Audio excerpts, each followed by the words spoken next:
नमस्कार। कथा कहानी में आप सबका स्वागत है। आज हम आपको कहानी सुनाने जा रहे हैं मुंशी प्रेमचंद जी की लिखी हुई एक बहुत ही लोकप्रिय कहानी नया विवाह।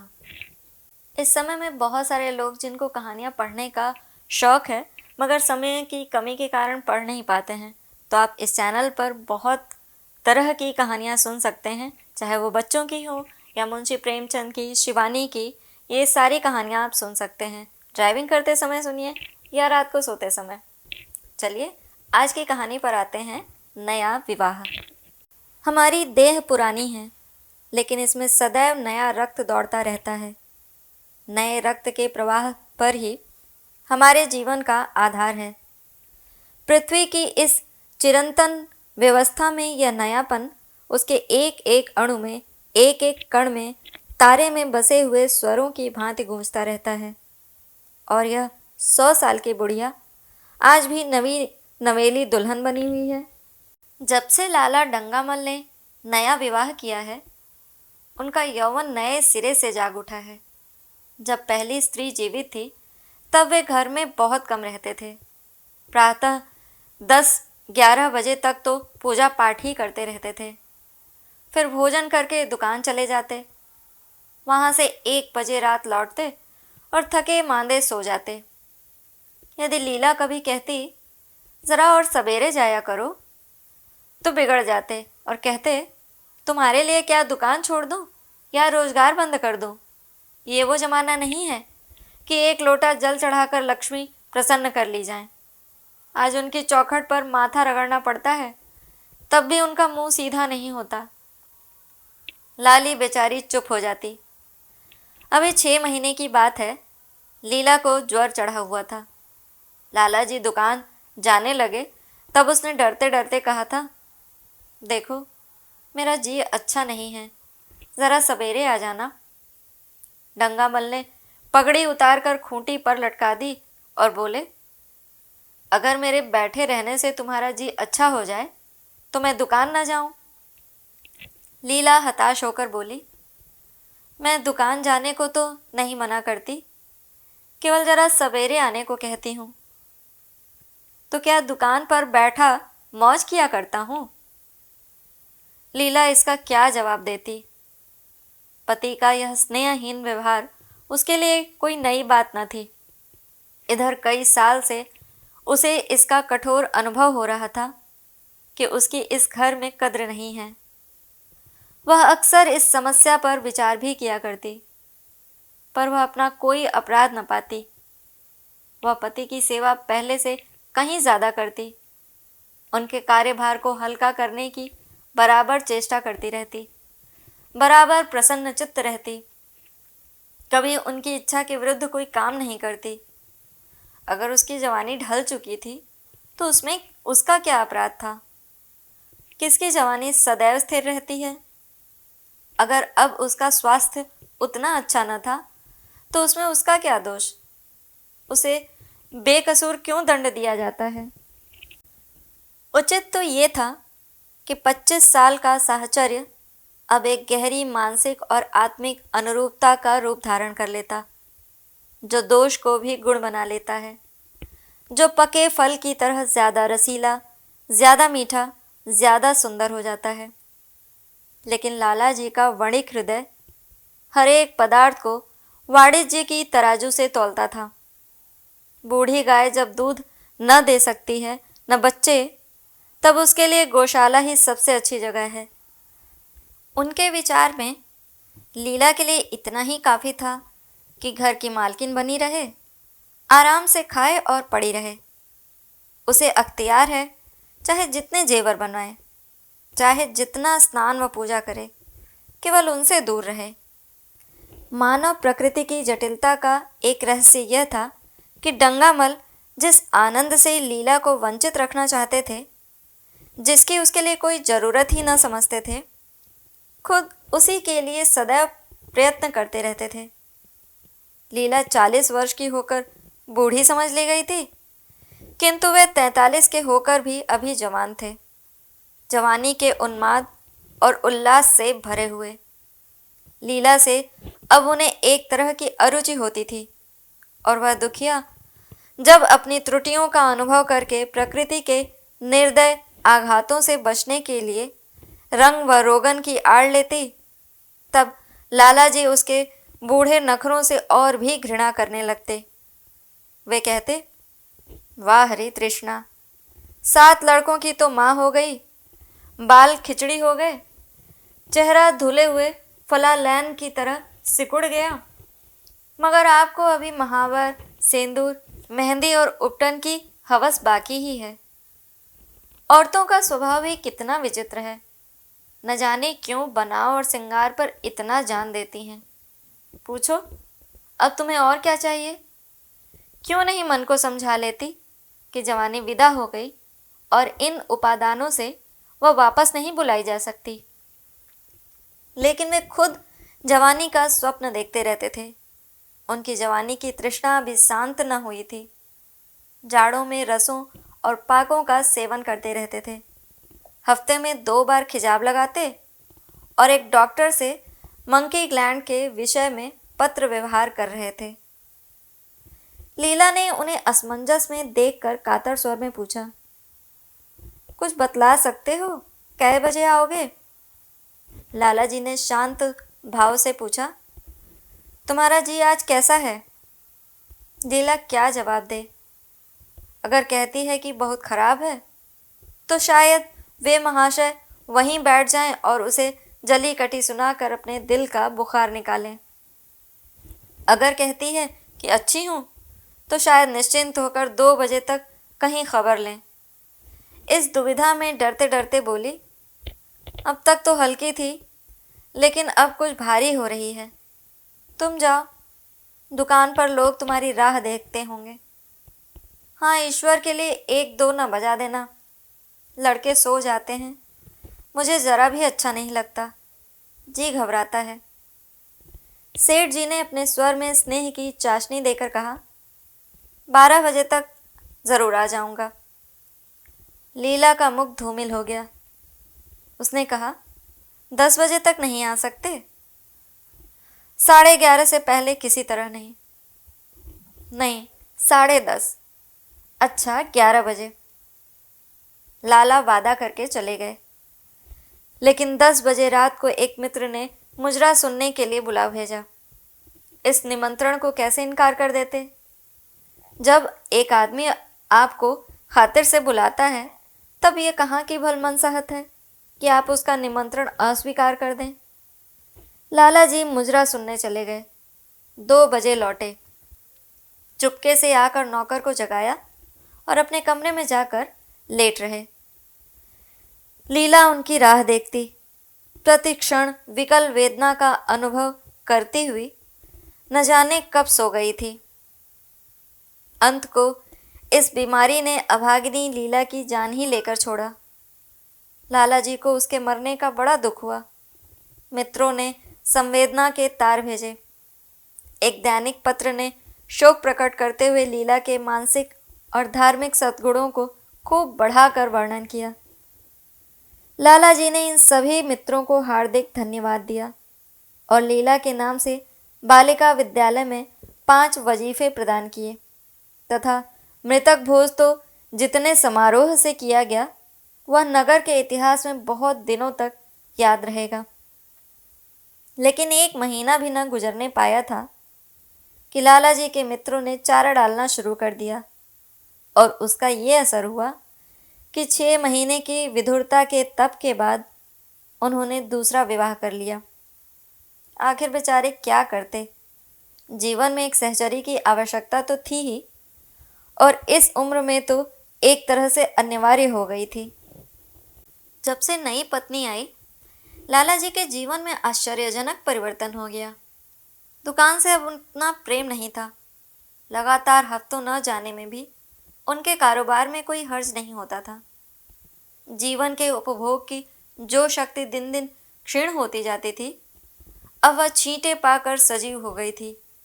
सूखा पेड़ हरा हो गया था, उसमें नई नई कोपलें फूटने लगी थीं। मोटर नई आ गई थी, कमरे में नए फर्नीचर से सजा दिए गए थे। नौकरों की भी संख्या बढ़ गई थी। रेडियो आ पहुंचा था और प्रतिदिन नए नए उपहार आते रहते थे। लाला जी की बूढ़ी जवानी जवानों की जवानी से भी प्रखर हो गई थी।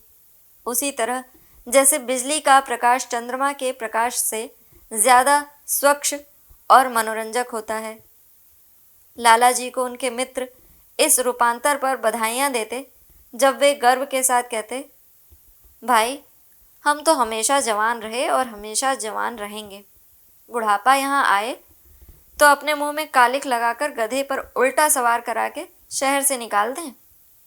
जवानी और बुढ़ापे को न जाने क्यों लोग अवस्था से संबंध कर देते हैं। जवानी का उम्र से उतना ही संबंध है जितना धर्म का आचार से, रुपए का ईमानदारी से, रूप का श्रृंगार से।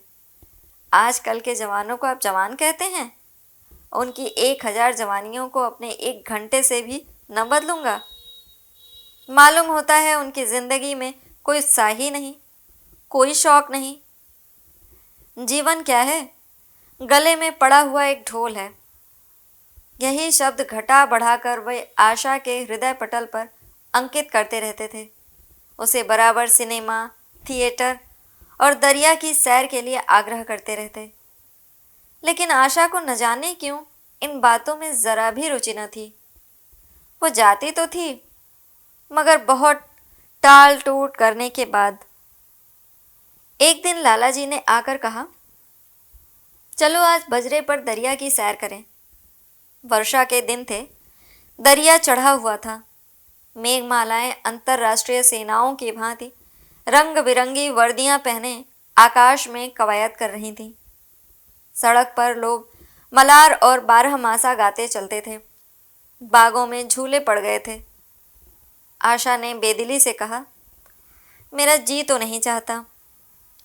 लाला जी ने मृदु प्रेरणा के साथ कहा, तुम्हारा मन कैसा है जो आमोद प्रमोद की ओर आकर्षित नहीं होता? चलो ज़रा दरिया की सैर देखो। सच कहता हूँ, बजरे पर बड़ी बहार होगी। आप जाएं, मुझे कोई और काम करने हैं। काम करने को आदमी हैं, तुम क्यों काम करोगी? महाराज अच्छे सालन नहीं पकाता, आप खाने बैठेंगे तो यूं ही उठ जाएंगे। आशा अपने अवकाश का बड़ा भाग लाला जी के लिए तरह तरह का भोजन पकाने में ही लगाती थी। उसने किसी से सुन रखा था कि एक विशेष अवस्था के बाद पुरुष के जीवन का सबसे बड़ा सुख रसना का स्वाद ही रह जाता है। लाला जी की आत्मा खिल उठी। उन्होंने सोचा कि आशा को उनसे कितना प्रेम है कि वह दरिया की सैर को उनकी सेवा के लिए छोड़ रही है। एक लीला थी, मान न मान चलने को तैयार रहती थी। पीछा छुड़ाना चाहता था, खामखा सिर पर सवार हो जाती थी और सारा मज़ा किरकिरा कर देती थी। स्नेह भरे उलाहने से बोले, तुम्हारा मन भी विचित्र है। अगर एक दिन सालन फीका ही रहा, ऐसा क्या तूफान आ जाएगा? तुम तो मुझे बिल्कुल निकम्मा बनाए देती हो। अगर तुम न चलोगी तो मैं भी न जाऊंगा। आशा ने जैसे गले में फंदा छुड़ाते हुए कहा, आप भी तो मुझे इधर उधर घुमा घुमा कर मेरा मिजाज बिगाड़ देते हैं। ये आदत पड़ जाएगी तो घर का धंधा कौन करेगा? मुझे घर के धंधे की रत्ती भर भी परवाह नहीं, बाल की नोक बराबर भी नहीं। मैं चाहता हूँ कि तुम्हारा मिजाज बिगड़े और तुम इस गृहस्थी की चक्की से दूर रहो। और तुम मुझे बार बार आप क्यों कहती हो? मैं चाहता हूँ तुम मुझे तुम कहो, तू कहो, गालियाँ दो, धौल जमाओ। तुम तो मुझे आप कह के जैसे देवता के सिंहासन पर बैठा देती हो। मैं अपने घर में देवता नहीं, चंचल बालक बनना चाहता हूँ। आशा ने मुस्कुराने की चेष्टा करके कहा, भला मैं आपको तुम कहूँगी? तुम बराबर वाले को कहा जाता है कि बड़ों को?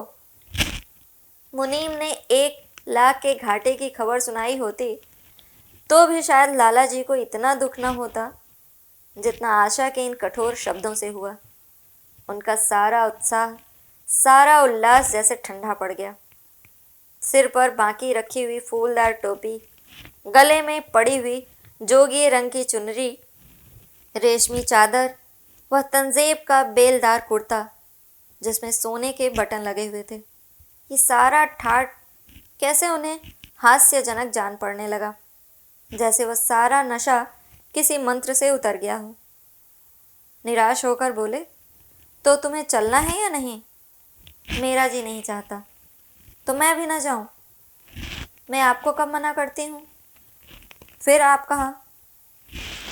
आशा ने जैसे भीतर से जोर लगाकर कहा, तुम, और उसका मुखमंडल लज्जा से आरक्त हो गया। हाँ, इसी तरह तुम कहा करो। तो तुम नहीं चल रही हो? अगर मैं कहूँ तुम्हें चलना पड़ेगा तो चलूंगी। आपकी आज्ञा मानना मेरा धर्म है। लाला जी आज्ञा न दे सके। आज्ञा और धर्म जैसे शब्द उनके कानों में चुभने से लगे। खिसियाए हुए को बाहर निकले। उस वक्त आशा को उन पर दया आ गई। बोली, तो कब तक लौटोगे? मैं नहीं जा रहा हूँ। अच्छा, तो मैं भी चलती हूँ।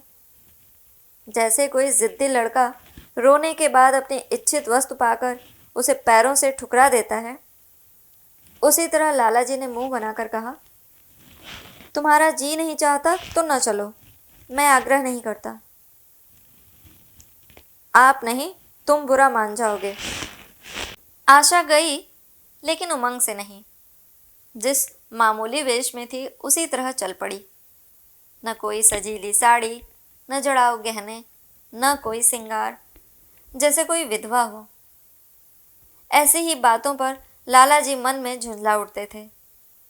ब्याह किया था जीवन का आनंद उठाने के लिए, झिलमिलाते हुए दीपक में तेल डालकर उसे और चटक करने के लिए। अगर दीपक का प्रकाश तेज न हुआ तो तेल डालने से क्या लाभ? न जाने इसका मन क्यों इतना शुष्क और नीरस है, जैसे कोई ऊसर का पेड़ हो। कितना ही पानी डालो, उसमें हरी पत्तियों के दर्शन न होंगे। जड़ाऊ गहनों से भरी पिटारियां खुली हुई हैं। कहाँ कहाँ से मंगवाए, दिल्ली से, कलकत्ते से, फ्रांस से। कैसी कैसी बहुमूल्य साड़ियाँ रखी हुई हैं, एक नहीं सैकड़ों, पर केवल संदूक में कीड़ों का भोजन बनने के लिए। दरिद्र घर की लड़कियों में यही ऐब होता है। उनकी दृष्टि सदैव संकीर्ण रही है। न खा सके, न पहन सके, न दे सकें। उन्हें तो खजाना भी मिल जाए तो यही सोचती रहेंगी कि खर्च कैसे करें। दरिया की सैर तो हुई, पर विशेष आनंद न आया। कई महीनों तक आशा की मनोवृत्तियों को जगाने का असफल प्रयत्न करके लाला जी ने समझ लिया कि इनकी पैदाइश ही मुहर्रमी है, लेकिन फिर भी निराश न हुए। ऐसे व्यापार में एक बड़ी रकम लगाने के बाद वे उसमें अधिक से अधिक लाभ उठाने की वणिक प्रवृत्ति को कैसे त्याग देते। विनोद की नई नई योजनाएं पैदा की जाती। ग्रामोफोन अगर बिगड़ गया है, गाता नहीं या साफ आवाज़ नहीं निकलती, तो उसकी मरम्मत करानी पड़ेगी। उसे उठा कर रख देना तो मूर्खता है। इधर बूढ़ा महाराज एकाएक बीमार होकर घर चला गया था और उसकी जगह उसका 17-18 साल का एक जवान लड़का आ गया था। कुछ अजीब गंवार था, बिल्कुल झंगड़ उज्जड। कोई बात ही न समझता था। जितने फुलके बनाता उतनी तरह के। हाँ, एक बात समान होती, सब बीच में मोटे होते, किनारे पतले। दाल कभी तो इतनी पतली जैसे चाय, कभी इतनी गाढ़ी जैसे दही। नमक कभी इतना कम कि बिल्कुल फीकी, कभी इतना तेज कि नींबू का शाकीन। आशा मुंह हाथ धोकर चौके में पहुंच जाती और इस ढपोर रंग को भोजन पकाना सिखाती। एक दिन उसने कहा, तुम कितने नालायक आदमी हो जुगल। आखिर इतनी उम्र तक तुम घास खोदते रहे या भाड़ झोंकते रहे कि फुलके तक नहीं बना सकते। जुगल आंखों में आंसू भरकर कहा, बहू जी, अभी मेरी उम्र ही क्या है, 17वां ही तो पूरा हुआ है। आशा को उसकी बात पर हंसी आ गई। उसने कहा, तो क्या रोटियां पकाना क्या 10-5 साल में आता है? आप 1 महीना सिखा दें बहू जी, फिर देखिए मैं आपको कैसे फुलके खिलाता हूँ कि जी खुश हो जाए। जिस दिन मुझे फुलके बनाने आ जाएंगे मैं आपसे कोई इनाम लूँगा। सालन तो अब मैं कुछ कुछ बनाने लगा हूँ, क्यों है ना? आशा ने हौसला बढ़ाने वाली मुस्कुराहट के साथ कहा। सालन नहीं, वो बनाना आता है। अभी कल ही नमक इतना तेज था कि खाया न गया। मसाले में कचांध आ रही थी। मैं जब सालन बना रहा था तब आप यहाँ कब थीं? अच्छा, तो मैं जब यहाँ बैठी रहूँ तब तुम्हारा सालन बढ़िया पकेगा। आप बैठी रहती हैं तब मेरी अकल ठिकाने रहती है। आशा को जुगल की इन भोली बातों पर खूब हंसी आ रही थी।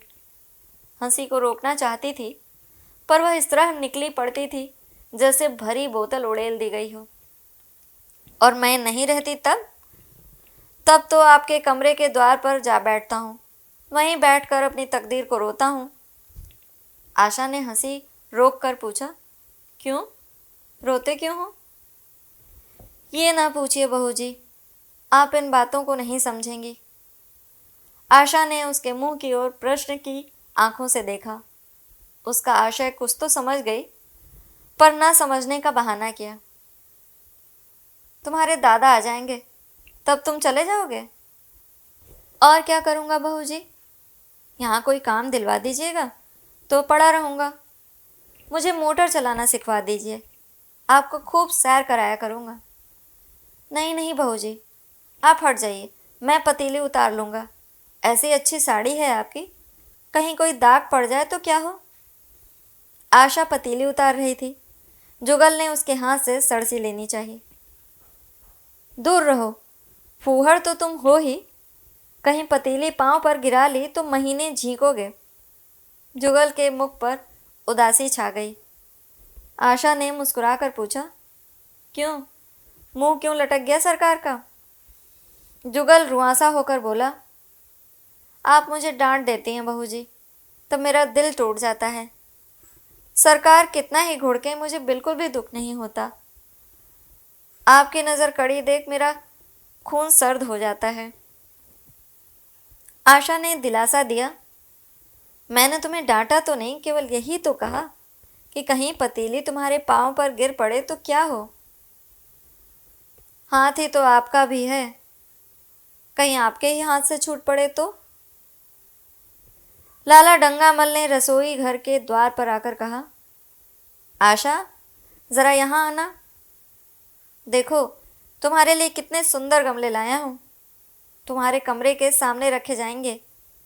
तुम यहाँ धुएं धक्कड़ में क्यों हलकान होती हो? इस लड़के से कह दो कि जल्दी महाराज को बुलाए, नहीं तो मैं कोई दूसरा आदमी रख लूँगा। महाराजों की कमी नहीं है। आखिर कब तक कोई रियायत करे? गधे को ज़रा भी तमीज़ नहीं आई। सुनता है जुगल, लिख दे आज अपने बाप को। चूल्हे पर तवा रखा हुआ था। आशा रोटियां बेलने में लगी थी। जुगल तवे के लिए रोटियों का इंतज़ार कर रहा था। ऐसी हालत में भला आशा कैसे गमले देखने जाती? उसने कहा, जुगल रोटियां टेढ़ी मेढ़ी बेल डालेगा। लाला जी ने कुछ चिढ़ कर कहा, अगर रोटियां टेढ़ी मेढ़ी बेलेगा तो निकाल दिया जाएगा। आशा अनसुनी करके बोली, 10-5 दिन में सीख जाएगा, निकालने की क्या ज़रूरत है। तुम आकर बतला दो गमले कहाँ रखे जाएं। कहती तो हूँ रोटियां बेल कर आती हूँ। नहीं, मैं कहता हूँ तुम रोटियां मत बेलो। आप तो ख्वामख्वाह जिद करते हैं। लाला जी सन्नाटे में आ गए। आशा ने कभी इतनी रुखाई से उन्हें जवाब न दिया था, और यह केवल रुखाई न थी, इसमें कटुता भी थी। लज्जित होकर चले गए। उन्हें ऐसा क्रोध आ रहा था कि इन गमलों को तोड़कर फेंक दें और सारे पौधों को चूल्हे में डाल दें। जुगल ने सहमे हुए स्वर में कहा, आप चली जाएं बहू रानी, सरकार बिगड़ जाएंगे। बको मत, जल्दी जल्दी फुलके सेंको, नहीं तो निकाल दिए जाओगे। और आज मुझसे रुपए लेकर अपने लिए कपड़े बनवा लो। भिखमंगों की सी सूरत बनाए घूमते हो। और बाल क्यों इतने बढ़ा रखे हैं? तुम्हें नाई भी नहीं जुड़ता? जुगल ने दूर की बात सोची। बोला, कपड़े बनवा लो तो दादा को हिसाब क्या दूंगा? अरे पागल, मैं हिसाब देने को नहीं कहती, मुझसे ले जाना। जुगल काहिलपन की हंसी हंसा। आप बनवाएंगी तो अच्छे कपड़े लूँगा, खद्दर के मलमल का कुर्ता, खद्दर की धोती, रेशमी चादर, अच्छा सा चप्पल। आशा ने मीठी मुस्कान से कहा, और अगर अपने दाम से बनवाने पड़े तब कपड़े ही क्यों बनवाऊंगा। बड़े चालाक हो तुम। जुगल ने अपनी बुद्धिमत्ता का प्रदर्शन किया। आदमी अपने घर में सूखी रोटियां खाकर सो रहता है, लेकिन दावत में तो अच्छे अच्छे पकवान ही खाता है। वहाँ भी यदि रूखी रोटियां मिले तो वह दावत में जाए ही नहीं। ये सब मैं नहीं जानती। एक गाढ़े का कुर्ता बनवा लो और एक टोपी ले लो। हजामत के लिए 2 आने पैसे ऊपर से ले लो। जुगल ने मान करके कहा, रहने दीजिए, मैं नहीं लेता। अच्छे कपड़े पहनकर निकलूँगा तब तो आपकी याद आएगी। सड़ियल कपड़े पहनकर तो और जी जलेगा। तुम स्वार्थी हो, मुफ्त के कपड़े लोगे और साथ ही बढ़िया भी। जब यहाँ से जाने लगूं तब आप मुझे अपना एक चित्र दीजिएगा। मेरा चित्र लेकर क्या करोगे? अपनी कोठरी में लगाऊंगा और नित्य देखा करूंगा। बस वही साड़ी पहनकर खिंचवाना जो कल पहनी थी, और वही मोतियों की माला भी हो। मुझे नंगी नंगी सूरत अच्छी नहीं लगती। आपके पास तो बहुत गहने होंगे, आप पहनते क्यों नहीं? तो तुम्हें गहने अच्छे लगते हैं? बहुत। लाला जी ने फिर आकर जलते हुए मन से कहा, अभी तक तुम्हारी रोटियां नहीं पकी जुगल। अगर कल से तूने अपने आप अच्छी रोटियां ना पकाई तो मैं तुझे निकाल दूंगा। आशा ने तुरंत हाथ मुंह धोया और बड़े प्रसन्न मन से लाला जी के साथ गमले देखने चली। इस समय उसकी छवि में प्रफुल्लता का रौनक था। बातों में भी जैसे शक्कर घुली हुई थी। लाला जी का सारा खिसियानापन मिट गया था। उसने गमलों को क्षुब्ध आंखों से देखा। उसने कहा, मैं इनमें से कोई गमला न जाने दूंगी। सब मेरे कमरे के सामने रखवाना। सब। कितने सुंदर पौधे हैं। वाह, इनकी हिंदी नाम भी तो मुझे बतला देना। लाला जी ने छेड़ा, सब गमले क्या करोगी? 10-5 पसंद कर लो, शेष में बाहर रखवा दूंगा। जी नहीं, मैं एक भी न छोड़ूंगी। सब यहीं रखे जाएंगे। बड़ी लालचीन हो तुम। लालचीन ही सही, मैं आपको एक भी ना दूंगी। 2-4 तो दे दो, इतनी मेहनत से लाया हूँ। जी नहीं, इनमें से एक भी न मिलेगा। दूसरे दिन आशा ने अपने को आभूषण से खूब सजाया और फिरोजी साड़ी पहनकर निकली। तब लाला जी की आंखों में ज्योति आ गई। समझे, अवश्य ही अब उनके प्रेम का जादू कुछ कुछ चल रहा है। नहीं तो उनके बार बार के आग्रह करने पर भी, बार बार याचना करने पर भी उसने कोई आभूषण न पहना था। कभी कभी मोतियों का हार गले में डाल लेती थी, वह भी ऊपरी मन से। आज वह आभूषणों से अलंकृत होकर फूली नहीं समाती, इतराई जाती है। मानो कहती हो, देखो मैं कितनी सुंदर हूँ। पहले जो बंद कली थी वो आज खिल गई थी। लाला जी पर घड़ों का नशा चढ़ा हुआ था। वे चाहते थे उनके मित्र और बंधुवर्ग आकर इस सोने की रानी के दर्शनों से अपनी आंखें ठंडी करें, देखें कि वह कितनी सुखी, संतुष्ट और प्रसन्न है। जिन विद्रोहियों ने विवाह के समय तरह तरह की शंकाएं की थीं, वे आंखें खोलकर देखें कि डंगामल कितना सुखी है। विश्वास, अनुराग और अनुभव ने चमत्कार किया है। उन्होंने प्रस्ताव किया, चलो कहीं घूम आए, बड़ी मज़ेदार हवा चल रही है। आशा इस वक्त कैसे जा सकती थी? अभी उसे रसोई में जाना था। वहाँ से कहीं 12-1 बजे फुर्सत मिलेगी। फिर घर के दूसरे धंधे सिर पर सवार हो जाएंगे। सैर सपाटे के पीछे क्या घर चौपट कर दे? सेठ जी ने उसका हाथ पकड़ लिया और कहा, नहीं, आज मैं तुम्हें रसोई में न जाने दूंगा। महाराज के किए कुछ ना होगा तो आज उसकी शामत भी आएगी। आशा के मुख पर से वह प्रफुल्लता भी जाती रही। मन भी उदास हो गया। एक सोफा पर लेटकर बोली, आज न जाने क्यों कलेजे में मीठा मीठा दर्द हो रहा है। ऐसा दर्द कभी नहीं होता था। सेठ जी घबरा उठे। ये दर्द कब से हो रहा है? हो तो रहा है रात से ही, लेकिन अभी कुछ कम हो गया था, अब फिर होने लगा है। रह रहकर जैसे चुभन हो जाती है। सेठ जी एक बात सोचकर दिल ही दिल में फूल उठे। अब वे गोलियां रंग ला रही हैं। राजवैद्य ने कहा भी था कि ज़रा सोच समझ कर इनका सेवन कीजिए। क्यों न हो, खानदानी वैद्य हैं। इनके बाप बनारस के महाराजा के चिकित्सक थे। पुराने और परीक्षित नुस्खे हैं इनके पास। उन्होंने कहा, तो रात से ही ये दर्द हो रहा? तुमने मुझसे कहा नहीं तो वैद्य जी से कोई दवा मंगवाता। मैंने समझा था आप अच्छा हो जाएगा, मगर अब बढ़ रहा है। कहाँ दर्द हो रहा है, ज़रा देखूं, कुछ सूजन तो नहीं है? सेठ जी ने आशा के आंचल की तरफ हाथ बढ़ाया। आशा ने शर्मा कर सिर झुका लिया। उसने कहा, यही तुम्हारी शरारत मुझे अच्छी नहीं लगती। मैं अपनी जान से मरती हूँ, तुम्हें हंसी सूझती है। जाकर कोई दवा ला दो। सेठ जी अपने पुंसत्व का यह डिप्लोमा पाकर उससे कहीं ज़्यादा प्रसन्न हुए जितना राय बहादुरी पाकर होते।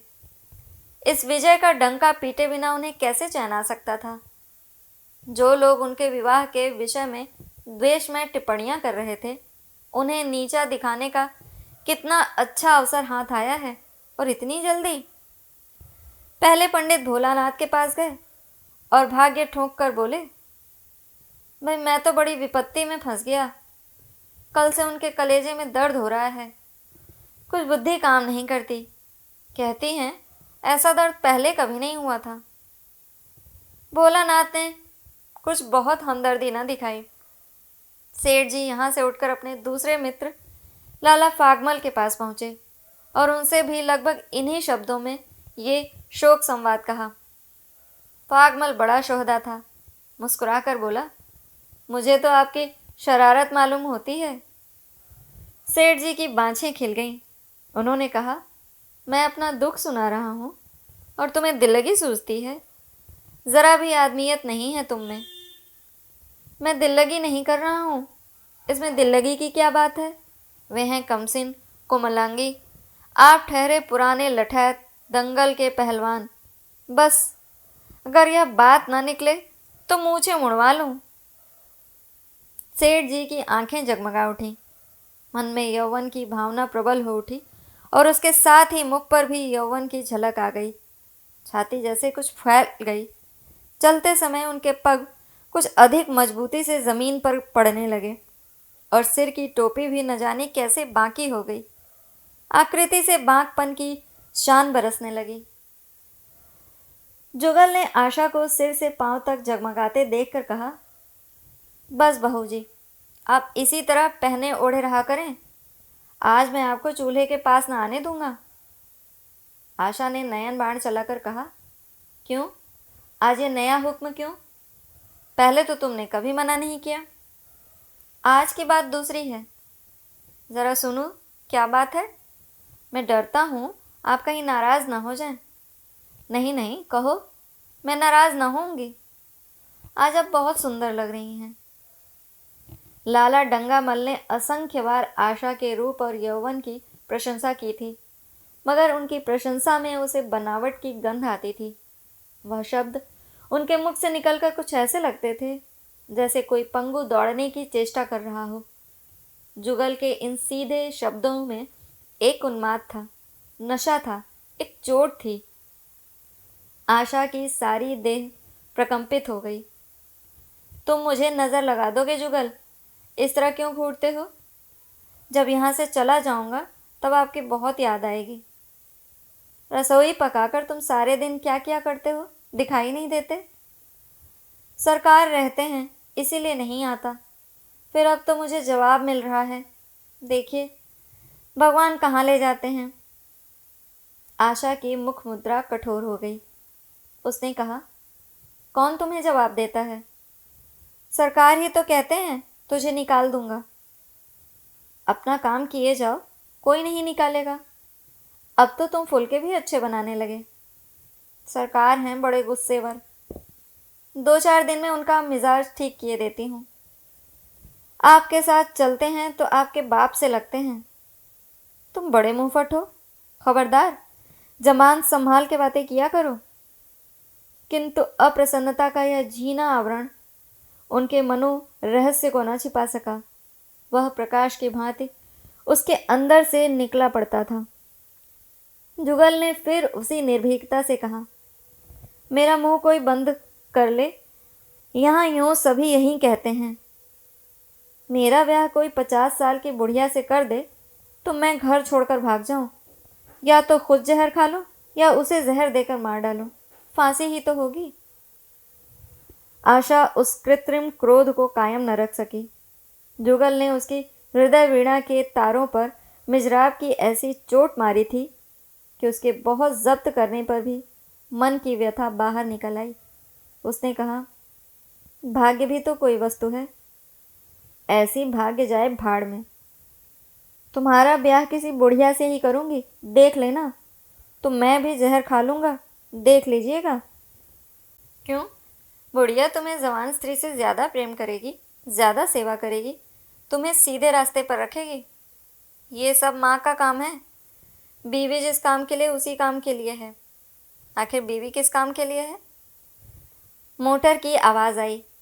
न जाने कैसे आशा के सिर का आंचल खसक कर कंधे पर आ गया।